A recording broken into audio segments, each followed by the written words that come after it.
Si Kaden mahilig magkamay pero marami naman siyang nakakain yan. Pero syempre kailangan masanay siya sa spoon and fork. Sa luto talaga ni Mami, nasasarapan.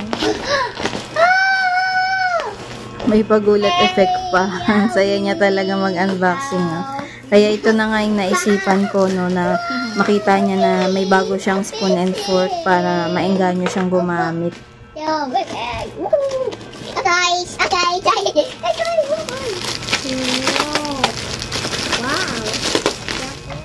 Where will you be so? You will use it when eating, ha? Maganda sa kanya may lagayan, no? Para pwedeng dalhin kahit saan. Use your spoon.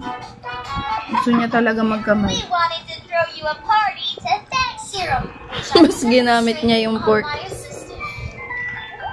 Ito, spoon. Use your spoon. Oh, that's so Ito, spoon, oh. Ganyan, oh. Mabilis. Use.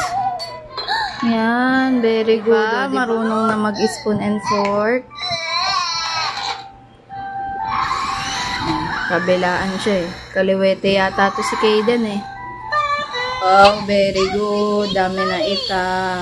Nag-apple pa. Is... Ew, Muddy. Come on, Morphle. Let's make Anong tawag dito? magical. And take a bath. Very good, ah. Apple, ah. Dati, api ang tawag niya, eh. So nice and Very warm. good.